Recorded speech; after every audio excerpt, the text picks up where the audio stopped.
But building a subsea cable is extremely hard. And whilst Zayo's first foray in the last 20 years has been with Zeus, I get the impression from the engagements we've had with our industry colleagues that each cable has its own unique deployment story. And whilst everyone stands on the beach at the end of the deployment drinking champagne, when you ask them how it went, the glint in their eye tells you that it was really hard, and the pain and suffering they went through has been etched into their soul, and they'll remember it for the rest of their lives. Kind of like an MBA student at their graduation ceremony. So here are a few headlines of the Zeus story. It's a 200-kilometer unrepeated system, buried between 2 to 3 meters, depending on the seabed conditions, which we believe makes it one of the most secure and reliable subsea cables ever built. And if that's not enough, the cable itself is double armored and benefits from the lowest loss fiber available in the market today. And for those of you familiar with the Subsea North story, you'll understand why we went to such great lengths with this high spec and high design. We had some savings to make from all those ACMA call-outs we had done in the previous years. So Zeus was first conceived in 2019 after many successful years selling Subsea North, but we were running out of fiber, and we knew that the rapid growth of the internet, coupled with the increasing digital transformation and cloud adoption, would drive demand for secure, low-loss fiber cables. But from a Zayo perspective, the timing wasn't great.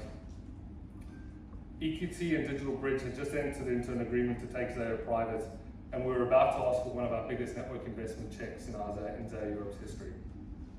Thankfully, our ownership are fiber experts, and they share our vision for the fiber market.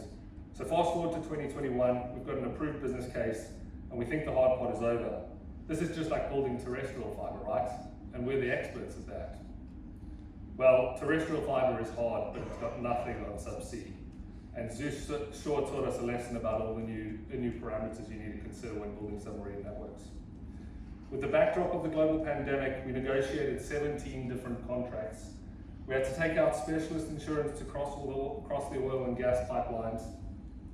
We changed the vessel mid-deployment, and we constantly battled the weather in the North Sea. But those were some of the easier challenges. What you asked does Formula One have to do with subsea cables? Well, in our case, quite a lot. For the first time in 35 years, after Zeus plans were well underway, the FIA decided to host the Dutch Grand Prix at Zandvoort. Well, for those of you who know Zandvoort, it's a small beach town west of Amsterdam, encircled by protected nature reserves. And the track itself, right where our cable landing station is. So you can imagine the level of control from the local authorities and the FIA, and the hoops we had to jump through in order to get the cable landed. Next was the seabed survey. We had a pretty good idea of where we wanted the corridor that we wanted to run the cable, given our experience with Subsea North. We x-rayed the seabed, and we expected to find around 140 items that needed to be identified and removed before we could lay the cable. We found 350. We even knew there was a 5% chance of finding a World War II unexploded ordnance. These ordnances were effectively dropped by German pilots as they were leaving the UK into the water because they couldn't land the plane with the bombs on board. We found 4 of these through the deployment of Zeus. And that little grey thing in the middle of the screen there is a 250-pound German bomb that we had to detonate, and we had to bring in the Dutch Navy to do it on our behalf.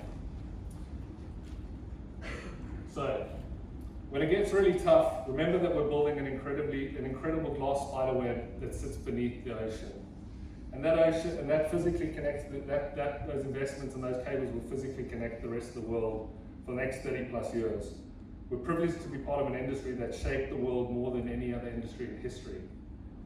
And if that's not enough to keep you motivated, remember that we're doing it for them, and the work that we do today will define and connect what's next. Thank you very much. If you would like to speak to anybody at Zayo, we're at booth 8 and would love to tell you more about this.